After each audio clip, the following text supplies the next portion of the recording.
Hello, and welcome to today's lunchtime chat. Do you wear commercial hair integrations, or also known as wigs and weaves, for fashion to enhance your look? Or maybe you resort to them to hide your hair or scalp problems. If so, you are among one of 34% of women who wear hair extensions, according to Final Step Marketing. And the percentage of those who wear them is expected to rise in the years to come. It's time to become armed with information so that you can wear them while optimizing your hair and scalp health. My name is Dr. Crystal Porter, and I'm a hair scientist and owner of Main Insights, a company that conducts research and focuses on the hair needs of people from African descent. This platform is designed to elevate the Black hair care industry and empower consumers and hair professionals with education that is driven and backed by scientific research. Now, before we get started, who is out there with me today? And I would love to know not only who you are, but where you are watching from. So please put it in the chat. Also, it would be great to know if you are a practitioner. If so, put the number one. If you are a consumer, put the number two. And if you are a researcher or a scientist, such as myself, you can put in the number three. Also, don't be stingy. Be sure to like and share this broadcast with others. So, if you are frustrated with the lack of information available to you when it comes to caring for your hair, and you have wasted a lot of time, money, and resources trying to figure things out on your own, then you are definitely in the right place. And that is why we have created the Our Black Hair Matters movement. So I've also put together a very valuable resource called The Three Biggest Mistakes to Avoid When Caring for Your Curly Hair. And you can go to ourblackhairmatters.com to grab yourself a copy. Now, I'm happy that I will be joined with my team. And if you have a pressing concern or a need, and you would love to have a conversation with any of our team members, then you can, they are definitely standing by, and you can go to schedule a 15-minute complimentary consultation by going to links.maininsights.com/APPT. Again, links.maininsights.com/APPT, and it is there in on the screen there for you. So now it is time to jump right on in. So as I mentioned a little bit ago, commercial hair integrations, meaning weaves or extensions, are very popular, and the trend is expected to increase. However, there are important things that people should know if they decide to wear them.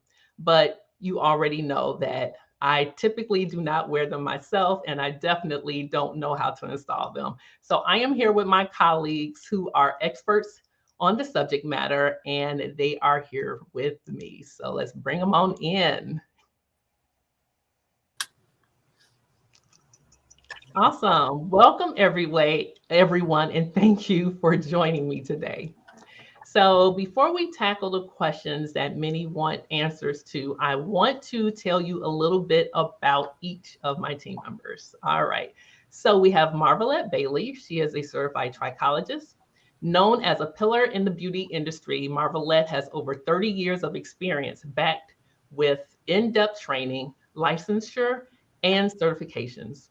Marvelette continued her education and training in the paramedical and science fields, becoming a trichology healthcare practitioner and a biomedical research assistant. And we also have Donisha Sullivan, who is also a certified trichologist. She has over 18 years of service providing hair loss prevention and restoration for men and women who suffer from alopecia or hair loss. Donisha is licensed in the state of Georgia and North Carolina as a master cosmetologist.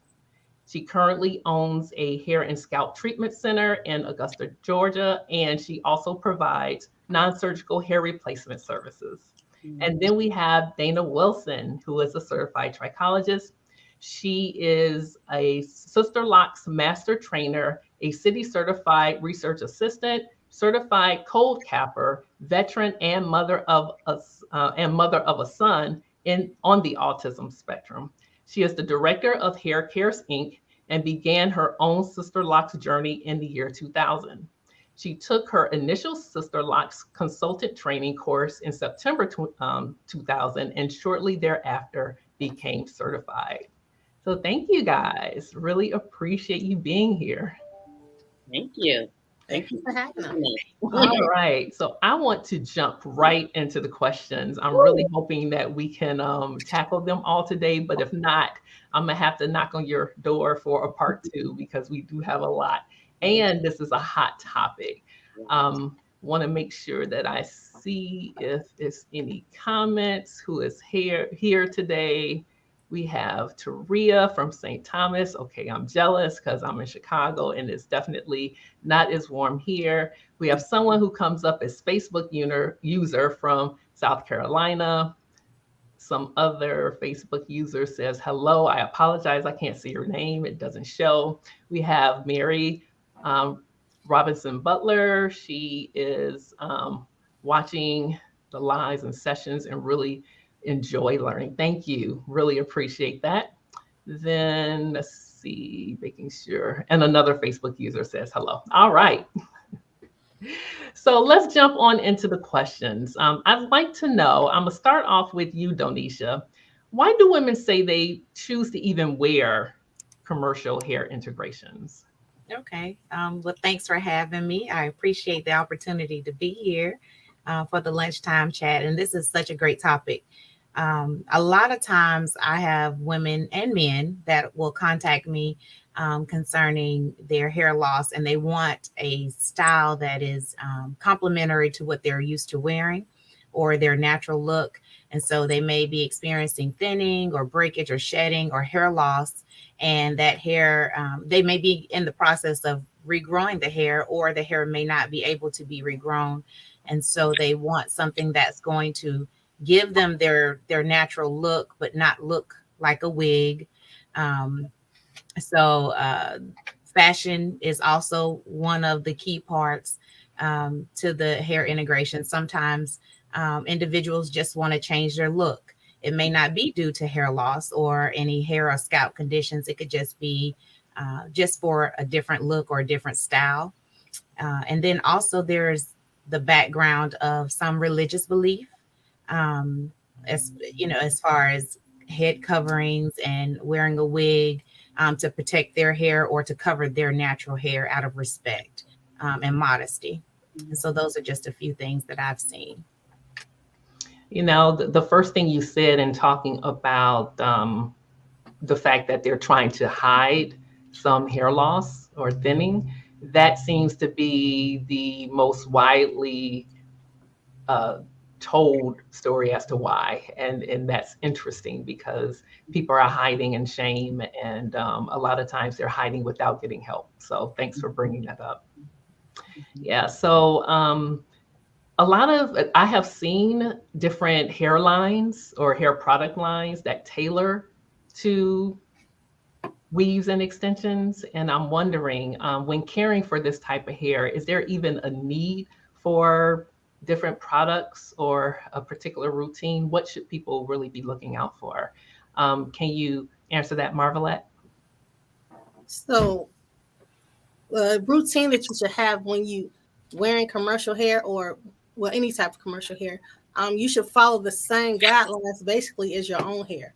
You should cleanse your scalp regularly. A lot of my clients come in every 1 to 2 weeks. Some still come every week. Some come every 2 weeks.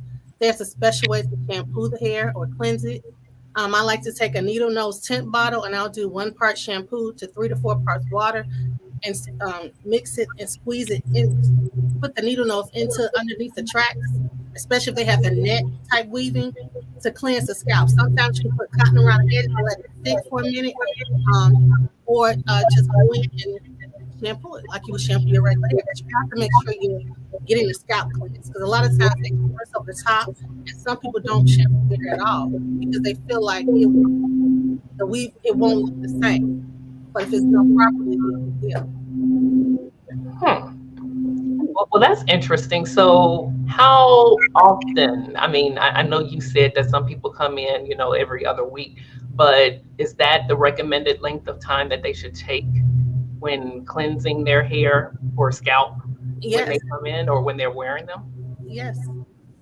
So, Um, every 2 weeks. every 2 weeks, you should not exceed 2 weeks because it's just like your same routine, and it's even more so important because your hair and scalp is covered, so you really can't get to it.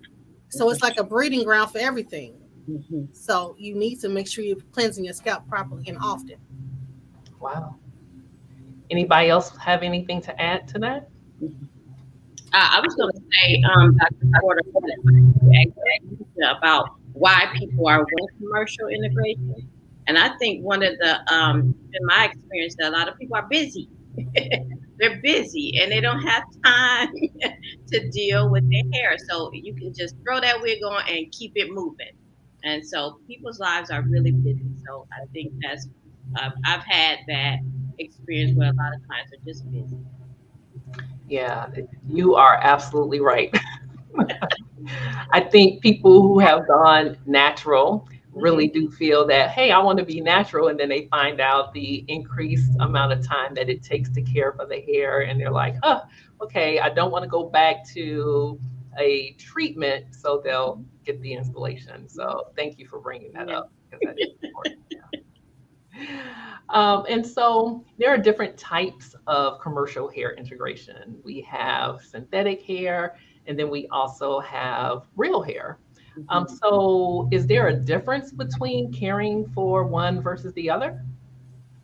Anybody? Absolutely. So I'll just jump right in.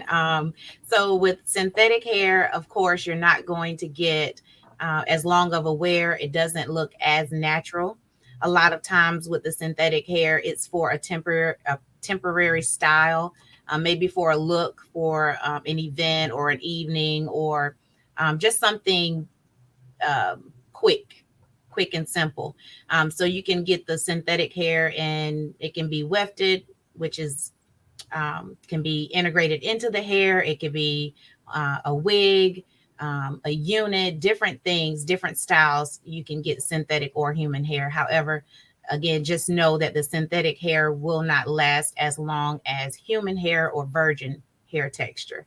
And then with the care, with synthetic hair, you're not going to apply heat as often or as frequently, and the heat temperature must be a lot lower than than with human hair. You don't want to put a lot of heat onto the hair because it's a synthetic fiber, so the hair fibers can melt, and then again damaging the cuticle or damaging the hair. And so with human hair, you have a lot of options as far as styling.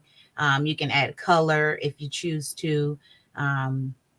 And also you can apply more heat, and you also have an option of the different textures of hair in the human hair as well.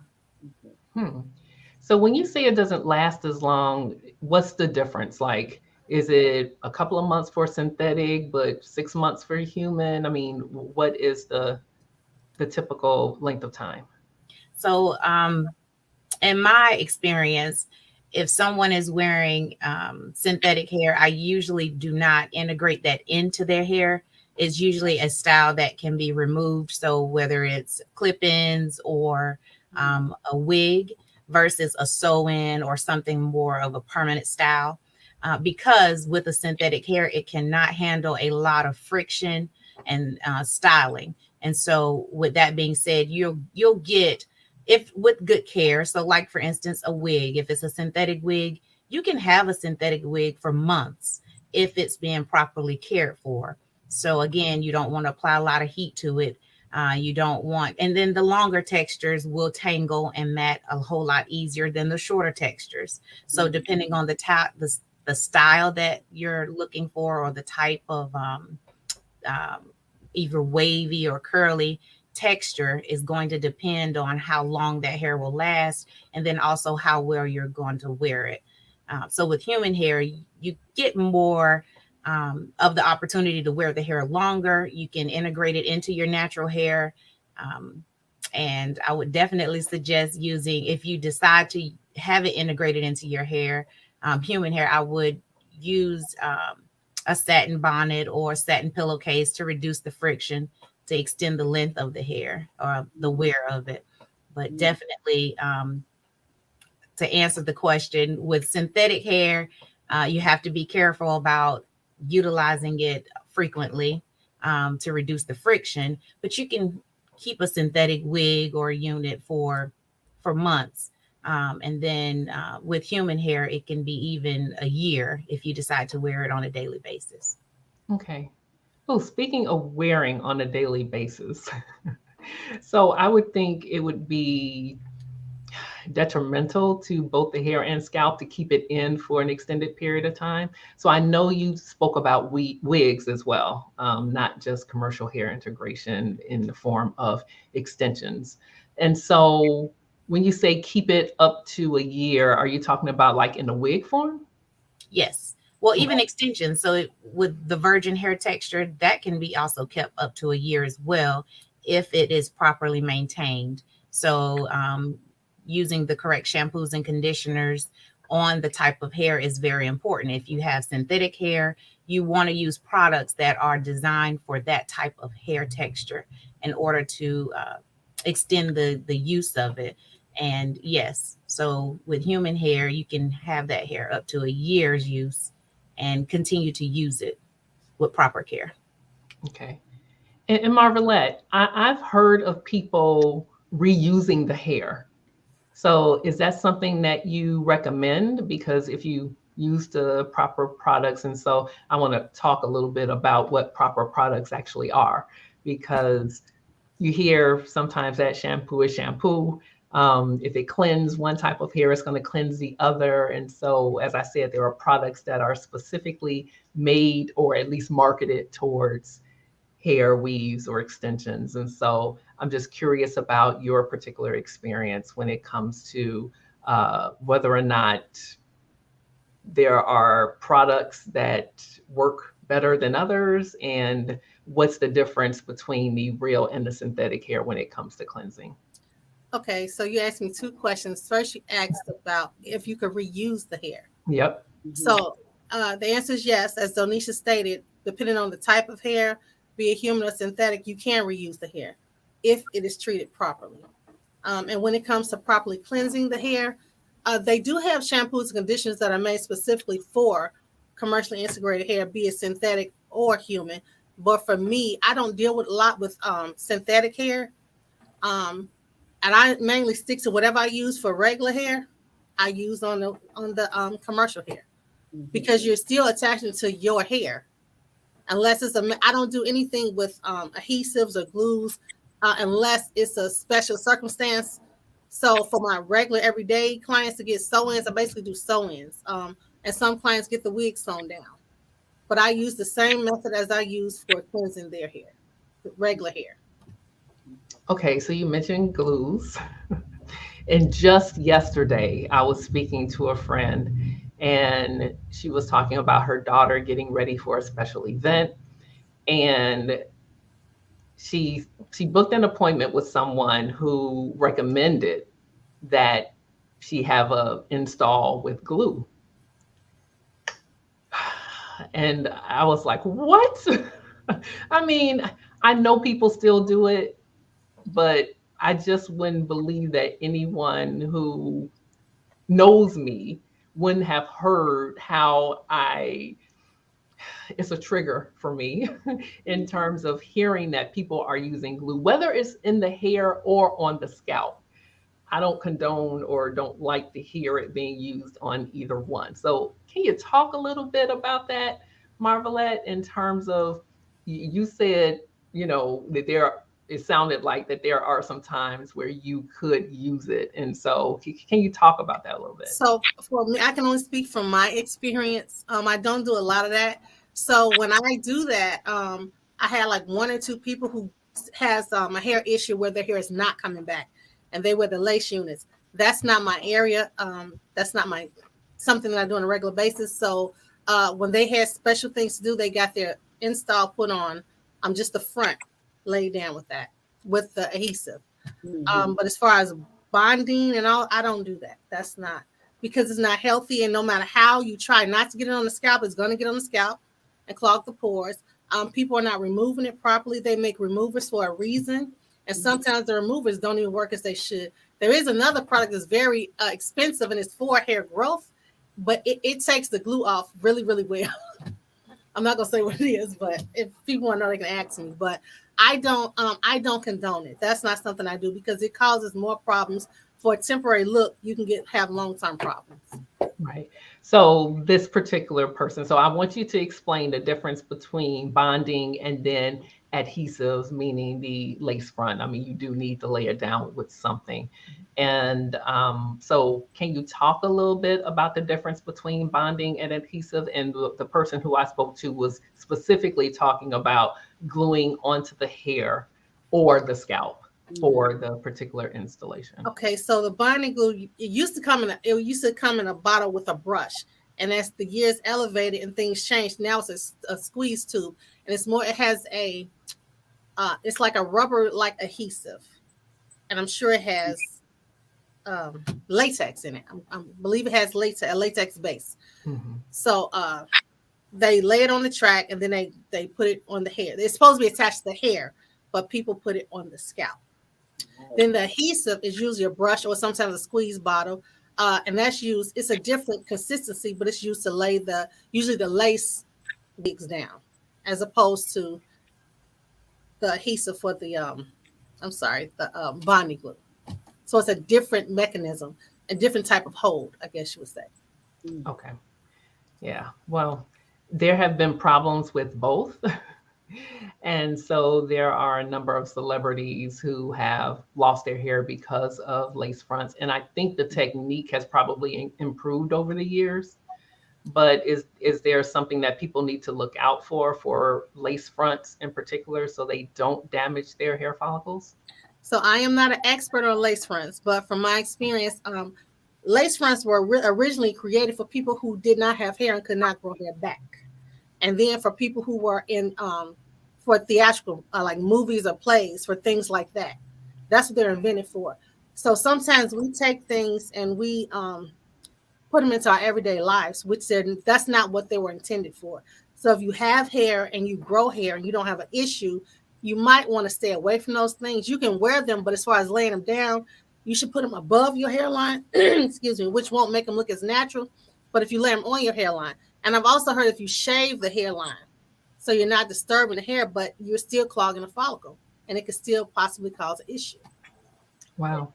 That's clogging the follicle for sure. And then when you pull it off, people are pulling the follicle out.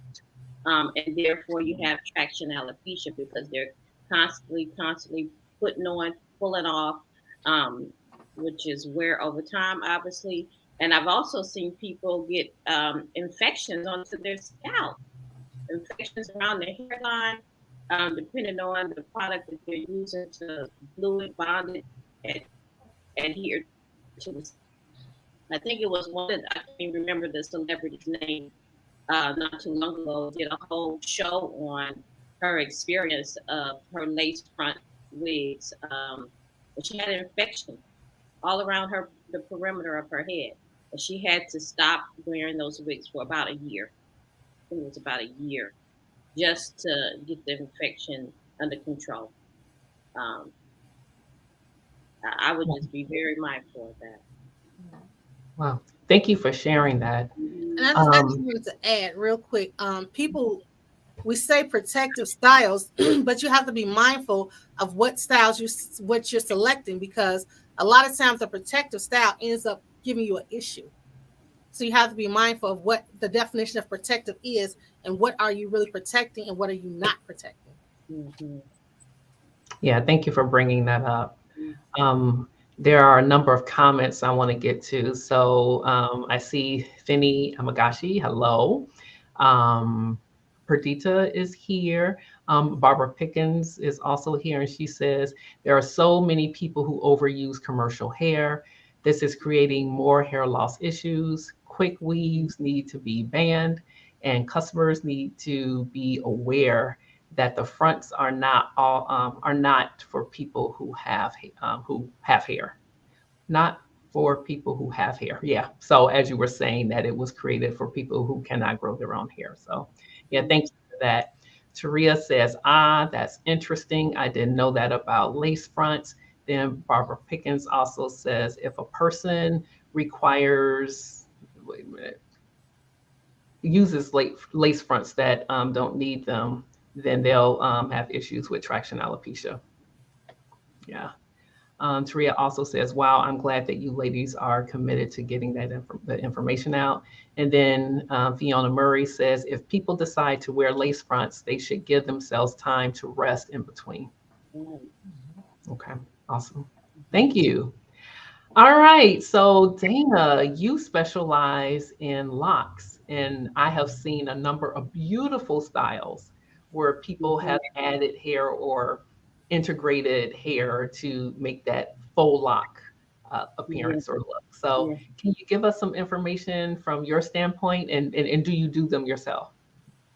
So I don't add extensions onto locks, but I think they're beautiful. The faux locks in particular, that's just, I see people wrapping it around the locks that they have to extend them or make them look more full.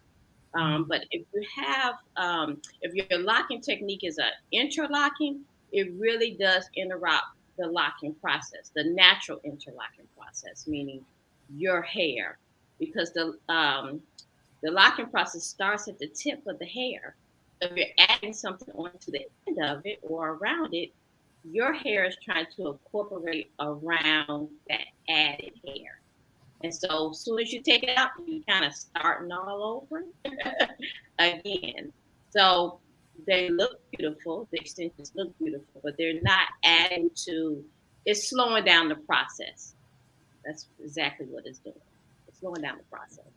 So I know your expertise is interlocking, but there's also the palm rolling method. Do you think I know this isn't what you do. I know you're familiar enough with it. Are you able to speak on whether or not it's interrupting that process as well? Yeah, it does slow it down, but it doesn't interrupt in the way that it does with interlocking. Okay. Because with palm rolling, you're waiting for the hair to mat together. So, and that's happening primarily from the inside out because you're using some kind of agent, some glue or beeswax or something in there to get it to mat. So that's happening internally and coming out. So it does slow it down some, but not to the extent for interlocking. Okay. Yeah, but it looks beautiful. I just would say, we're very temporarily. Over a month is probably too long because the hair is naturally trying to combine itself with the locking process. So no more than a month for sure. Okay. So are you speaking about those who want to eventually have locks, or some people who are like, you know what, I want to spend some time rocking locks without a commitment of actually growing my hair and locking it? So are you speaking of both scenarios, whether or not they want to lock or if they just want that look? So I think if you want a temporary look, because some people are wanting to add the extension just because they're not comfortable with their length and they want it to be longer. I think doing that temporarily is not detrimental to your locks. But if you're actually trying to lock, meaning that you want this semi-permanent hair management system, then I wouldn't add that on there because it is interrupting the process alone. But a temporary style, that's not detrimental at all. Okay. So if you want the look, no big deal. But if you want the long-term look of having that semi-permanent hair management system, then I would say don't add extension or add anything on it because it's slowing it down. Okay, so now I gotta ask. You called it a semi-permanent. Yeah, I say semi-permanent because it's not permanent. Locking is not permanent. It is a hair management system, just like relaxer is a hair management system. When you don't want it anymore, you let it grow out and then you cut. So it's a semi-permanent. I don't think I hadn't heard that before, so I wanted you to clarify. Thank you. Awesome. So many people spend a lot of money on hair extensions or the hair itself. It can range anywhere from 100 if you're, well, some is even cheaper. I know I've gone to the beauty supply store and seen them, the bags were really cheap. But if you want to install, you usually have to buy multiple bundles. And so it can range anywhere from $100 all the way up to like 2,000. Actually, I saw 3,000 if you're talking about real hair. So let's start off with the synthetic hair. And is there a quality characteristic that you would promote or stay away from? So I don't want you necessarily to promote a brand, but is there something that you can tell us about the quality of the hair and how important that is for the functionality of the look that you want? So Donisha? So I have found that with synthetic hair, there are some better quality synthetic hair fibers than others. Some of them are like baby doll hair, literally. And you can't, I mean, any little bit of heat is going to make it draw up or tighten up or mat up or tangle.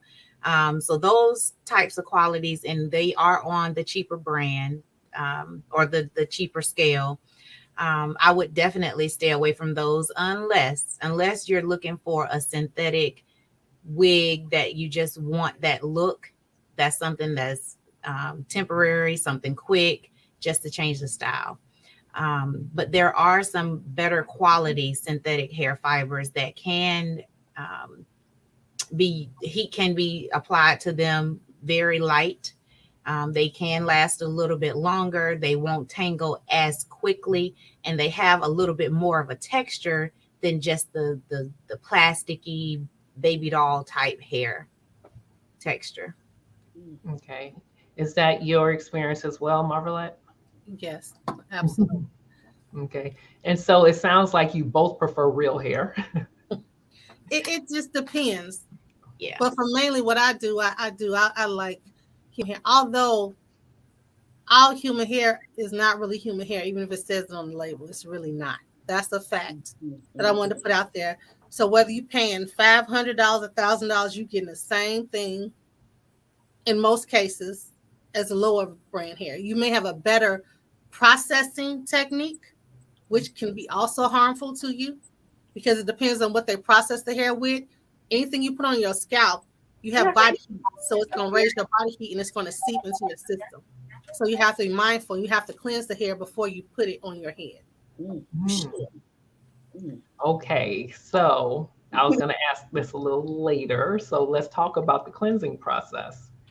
So what do you, so I'm going to talk a little bit about the science first before we jump into that. So you talked about there's, a coating or something on the hair, and being from the materials background, what we have found is the fibers, whether they're synthetic or they're real, they need to be manipulated and handled during the manufacturing process.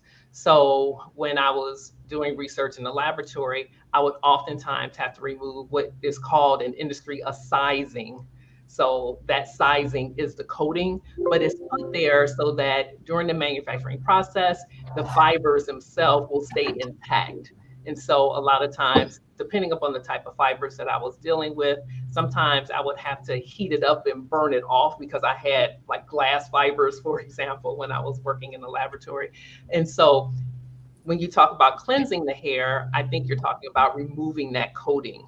And so can you talk about some strategies that people can use in order to do that? So what I do, I like to use vinegar. Now, vinegar is stripping.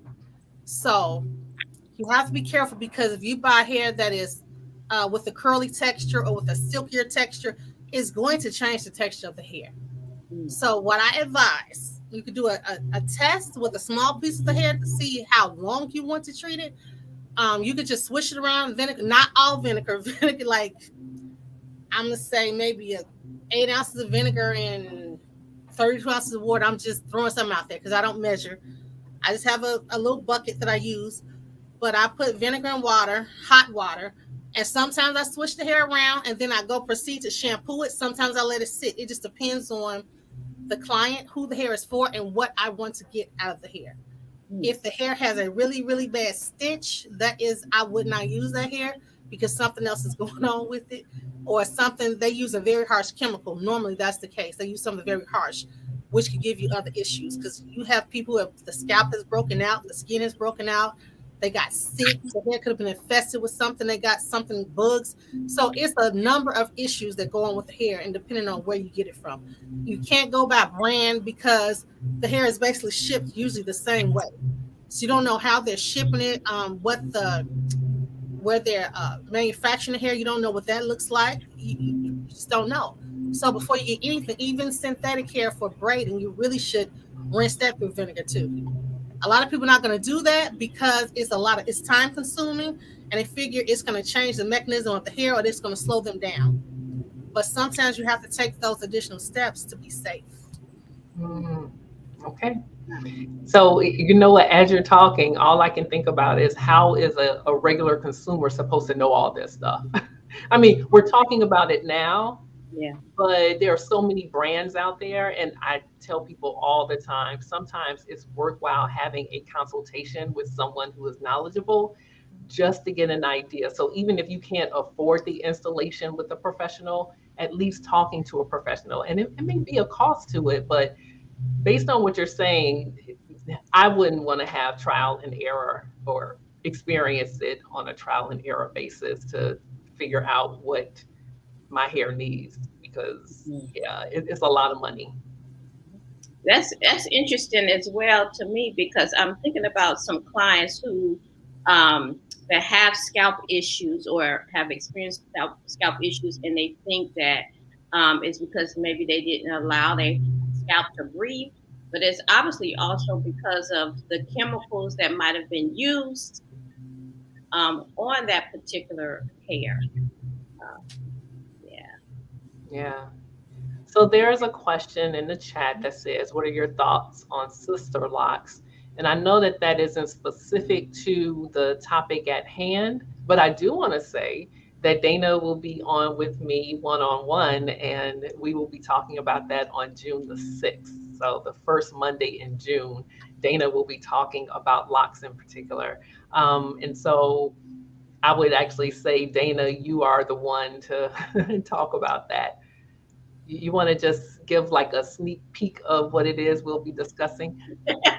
Yeah, so we'll be talking about Tricho essentials for locks in general.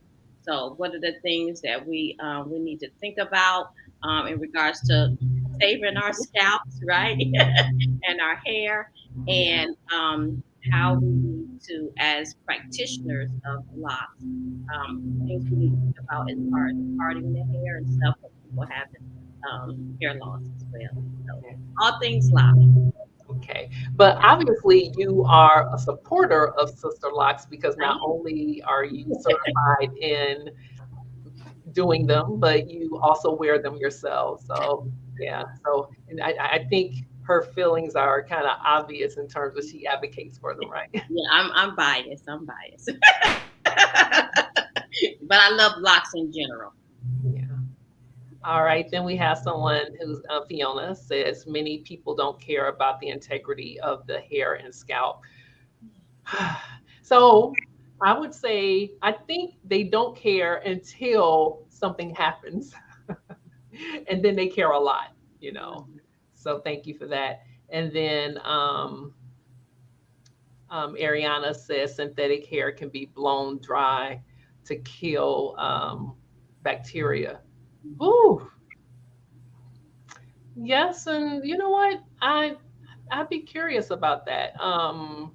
Because even if you think you're killing, so say you kill all bacteria, because when you install it, there is good and bad bacteria that exist all over our body, including our scalp. So you can remove bacteria, but it's going to come back.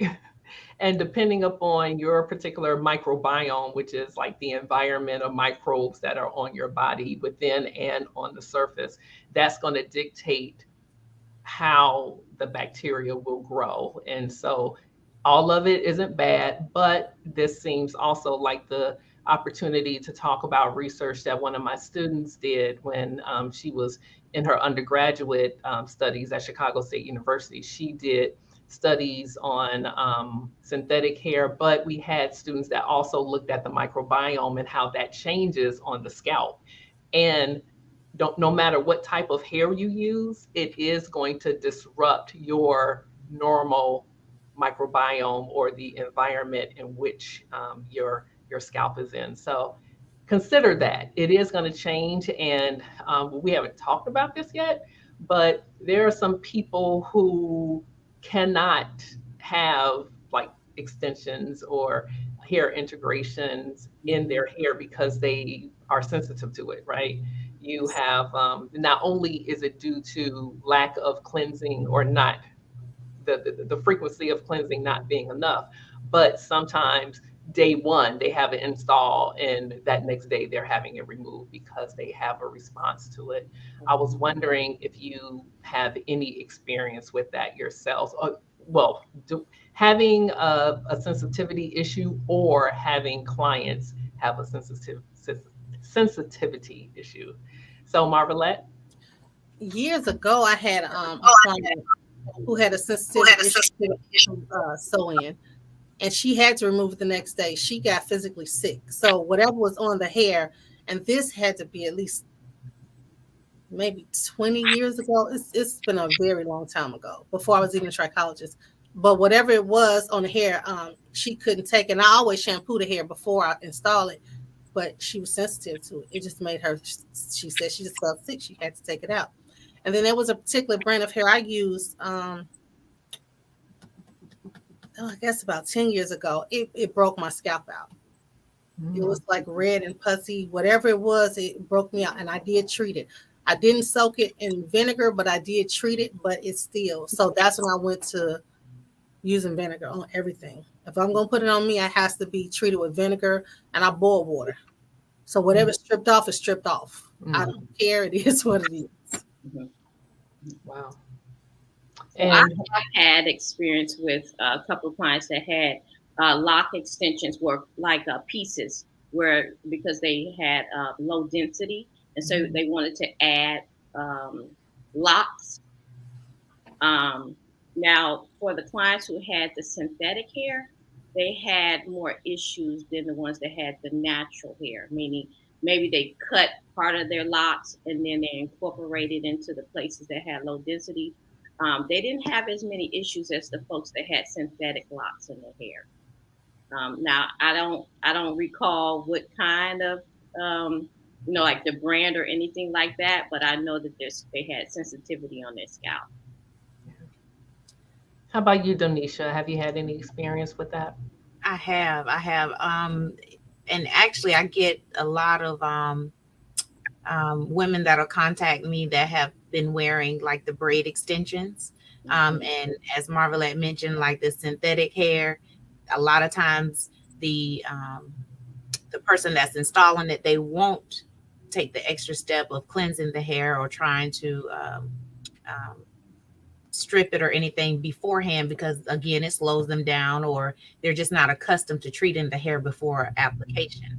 And I have seen several cases where an individual have gotten braids or got extensions installed, and their scalp is red and inflamed, or their hair has broken off. They've taken the braids out, and a whole braid can come out, or it'll break off, or they'll have short, choppy pieces throughout the hair from where the extensions have been applied. So I have seen where people do have an intolerance to, if it's not the hair itself, then whatever chemical has been put on the hair, they do have, some people have a reaction to it.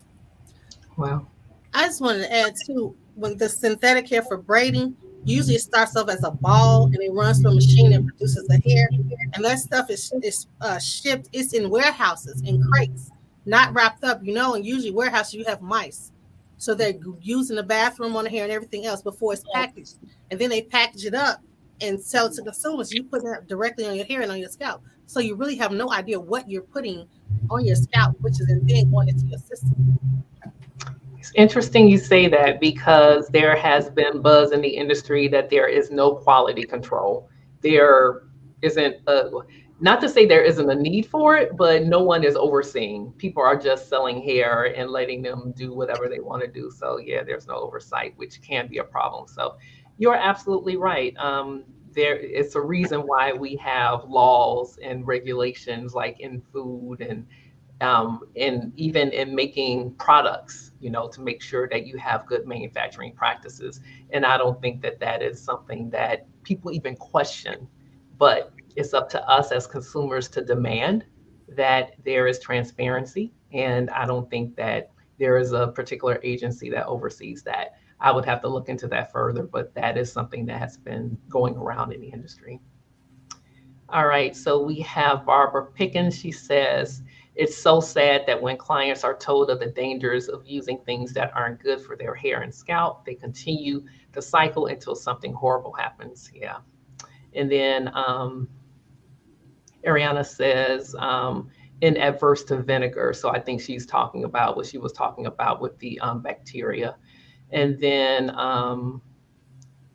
Maurice says, learning so much from these live sessions. Okay, thank you so much for the panels and appreciate the efforts to provide and share information. Thank you for that compliment. Taria said, wow, to some of the information. And then Fiona says, wow, never thought about that. Awesome. And I think she's referring to the conditions in the manufacturing plant. All right, so I'm curious, what are some of the common mistakes that you've witnessed when it comes to people wearing commercial hair integrations? Dana? I would say not letting your scalp breathe. I mean, you can enjoy the style and they're beautiful, but you need to let your scalp breathe at some point.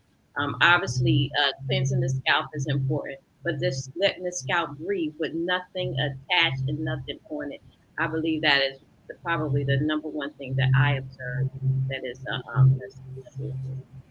Hmm. Mhm. How about you, Marvelette? What common mistake have you witnessed? Wearing it too long and having it bound too tightly, having it installed too tight and wearing it too long. Okay. You want to add to that, Donisha? I do. Improper installation. So, as was mentioned earlier, if you have edges, if you want to keep your edges, then be mindful of the type of install that you're getting applied to your hair. Um, and if it's done improper, if it's done to be extra tight to last extra long, just know that you are actually causing harm to your hair and your scalp versus having a protective style. And I use quotations because, again, it's not protecting um, your hair, is actually causing more damage. So, improper installation is a big issue, and then improper care with the installation. I'm glad you mentioned that. That's like one of the biggest problems with these protective styles, right? Mhm. It's supposed to protect your hair and scalp, but sometimes you do more harm than good. Um, and it's interesting because it doesn't even have to be about an install, but even the weight of it, as you said, a lot of times we want these like itty bitty neat braids. And Right. sometimes if you have these long extensions on a smart, on such a small part of your scalp, so a small surface area, is going to cause tension and wreak havoc, unfortunately. So thank you for mentioning that. Um, Barbara Pickens says it's so important as a professional that we should hold firm to what we know and what's healthy and what's unhealthy. Don't allow clients to dictate what you know and what you should and should not do. After all, we are the professional. Yeah. So many professionals, I think, cave into client pressure because the client wants something and it's not for the benefit in the long run. So thank you for that reminder. So is there a particular, so we mentioned earlier on that a lot of people are people are hiding thinning and balding, but you sometimes continue to see people who have these ailments wear commercial hair integration. So, what should people be aware of? Because I have seen it done in such a way that the hair does start to grow back, even though they're still doing the commercial hair integration. And so, are there any do's and don'ts when it comes to hiding thinning in terms of what types of commercial hair integration can and cannot be done as a result of trying to hide? Marvelette? Every person is different. It depends on what your hair loss issue is, where it is, Mhm. and what your treatment options are. Some people, and I'll ask them, what do you want from me? What is your goal? Some people don't want to correct the hair loss issue; they just want to hide it. So that's a personal preference. For those who do, you can put an install in a way that you can still get to the area that needs to be treated, or you could do other methods. Sometimes the hair that's still present is strong enough to withstand it, and sometimes it isn't. So you might have to go to a wig. So it just depends on what the situation is and what their overall goal is. Mhm. That's why consultation is key. Agreed. Agreed. All right. I So, like to add to that. It's also important too, depending on, like Marvelette mentioned, depending on what that individual wants. So even if you're wearing a wig unit or a sew-in or whatever style, it's just really important to understand the importance of taking care of your natural hair and also your scalp. So even if it's a wig and you decide that you don't want to deal with your own hair, still put in the effort to take care of your scalp and your natural hair, however much you have, whatever is going on underneath, you still need to take care of it. yeah, yeah. So I read that by Barbara Pickens, but I want to choose a different one. So Fiona says many of the professionals um, are shortchanging. Are yeah, shortchanging services, and the clients are choosing to go to them and not get the services that they deserve. Yeah, that's true. That's true. We were part, so Marvelette and I were a part of a panel discussion at an event that was this past Saturday. And one of the things that was mentioned is that there are braiders now who just ask the people to come in pre-shampooed. And so there isn't proper care for the hair, like someone who has been trained and actually knows, or at least they should know the right way to go about doing it. And so, yeah, I think all these things need to be kept in the forefront of the mind, because I personally would not want to go to someone who's going to request that my hair be pre-shampooed, but that is something that's common. I want a professional to look at my hair, to actually see the condition of my hair and use the proper shampoo, conditioner, or whatever I need, so that whatever style I have, whether it's a commercial hair integration or not, that is going to withstand it in the best way. So thank you for that. Mhm. So I want to talk a little bit about aesthetics before we close up, because while we need to, take care of our hair and scalp, it's also important that people look and feel beautiful. I talk about that all the time. In the end, that's what people want. They want to look and feel beautiful. So let's talk a little bit more about the aesthetics, because we talked about how synthetic hair can tend to matte, how there is different quality in terms of maybe it being like Barbie doll hair, where put water on it immediately, knots up or tangles, and then real hair. So, can you have synthetic hair that looks real and the aesthetics of it, or are you always going to be able to tell? I'll jump in on that one really quick. So typically, again, there's different qualities to even synthetic hair, or even human hair. So If you get a better quality synthetic hair, it's still going to be synthetic and it's still going to behave as a synthetic hair, meaning it is not going to blend as easily. However, there are techniques that can be utilized even with synthetic hair that will give a pleasing look. It will be pleasing and not look so plastic, for a better word, for lack of a better word. So I would say that you're still going to have a synthetic fiber and it's going to behave like a synthetic fiber. It's going to have that shininess to it. It's going to um, look a little different. But it still can be styled and look very tasteful. I love wearing integrations and different styles. So I usually change my look on a regular basis, and I will use a synthetic unit or a wig from time to time. But again, there are different techniques that you can use to style it so that it doesn't look like a Barbie doll wig. If you will. Okay. Margaret? Yeah, you can style them differently. Like Tanisha said, there's different techniques you can do to make them not look so synthetic. To take some of that shine off. That's one thing that bothers me about synthetic units, that high shine. I don't like that. So there's things you can do to kind of dull the shine. But I prefer synthetic blends, synthetic human blends. They tend to work better. And they are on the cheaper side. They're kind of in the middle, not too low, not too high, and they kind of get the job done with a more natural look. Okay. Dana, you want to add anything? I can't add anything, but I did learn something just from Marvelette about, I didn't know they had a synthetic natural blend. So that's interesting, but no, I have nothing to add to that at all, because I really don't, I don't encourage it with locking, unless, the only thing I would say is, I see people wearing wigs when they first start their locks because they're not comfortable yet with the length or the look in the beginning.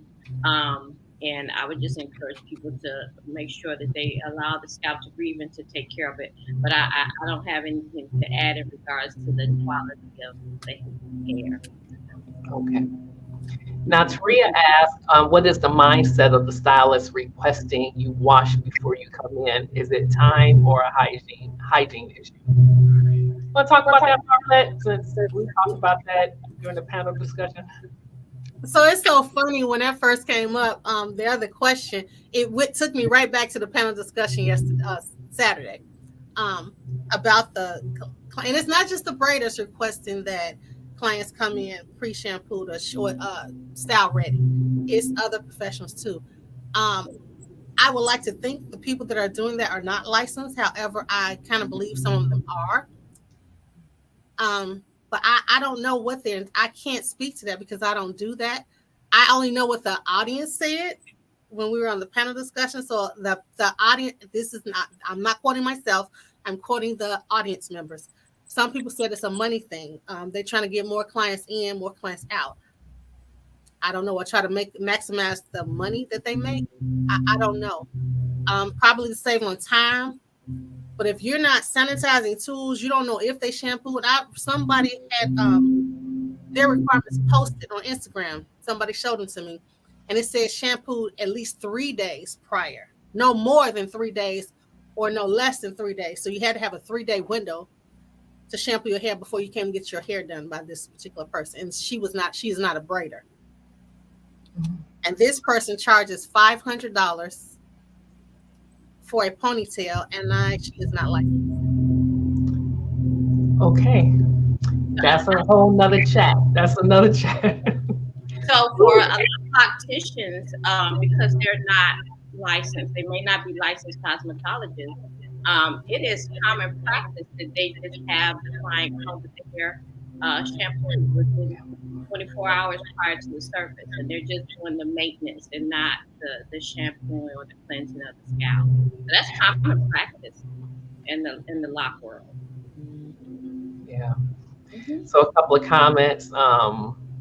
Barbara says, WTW. Fiona says, what? That's nasty and crazy. $500 for a ponytail? Yeah, that is crazy.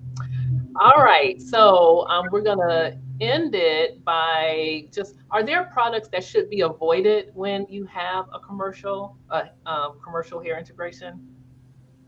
Dana, is there something that you can think of? No, ma'am. Okay. Marvelette? I know a common practice that people were doing was the oils. They get the oil in the tubes and they like to squeeze an abundance of oil in their scalp. You should not do that anyway, whether you have commercial hair integration or not. But they're squeezing abundance of oil onto the scalp and it's getting caught underneath the wefts and it's just sitting on the scalp, causing bad bacteria and possibly fungus and just sitting. So you should not do that. Yeah. I think a lot of people do that when they have like their scalp is itching and they think that that's going to help alleviate it. I think that's a practice, but yeah, I can't do that. I'm a over producer when it comes to sebum, so I don't need any extra help. And Donisha, any products you can think of? Yes, being mindful of, again, the installation and the products being used. So the type of adhesive being utilized on the hair, on the skin. Make sure whoever is doing your install, whatever method they're using, if it's with an adhesive or some type of cream or anything for the hair, then do a patch test. I would definitely suggest that because you could have a reaction, even if it is designed for the lace front or designed for applying the hair unit to the scalp. Just make sure that there's a patch test done to make sure you don't have a reaction to that product. Mm-hmm.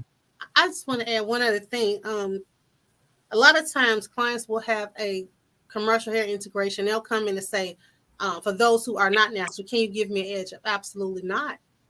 Because if you think about it, if you put a chemical on the hairline, you lean back in a bowl, you rinse it, it's going back, which is underneath the unit. How do you know that you're getting all of it off? You don't. Mm-hmm. So that is a no-no. You cannot do that. You should not be doing that. Wow. I hadn't heard about that. Wow. Thanks for letting us know. Mm-hmm. So a couple more comments before I ask you ladies to let us know how you can be reached. So Fiona said, okay, Perdita, hers is first. I try to cleanse the scalp and require a treatment before I braid the hair. Okay. And then Fiona says, some scalps shouldn't have oil because of seborrheic dermatitis. That is why I don't do it, because of my seborrheic dermatitis. Yes, you're absolutely right. And Barbara says, yes, patch test is so important. Awesome. All right. So thank you for this discussion. I would love for you to let us know how you can be reached. So Dana, can you share, please? Yes, you can find me at my website, which is www.haircares.com. So please go to my website. Okay, and then Donisha? Yes, I could also be reached at my website, which is www.thehbtc.com. So that's www.thehbtc.com. Awesome. And Marvelette? And I can be reached at my website as well. That is www.trichoscienceclinic.com.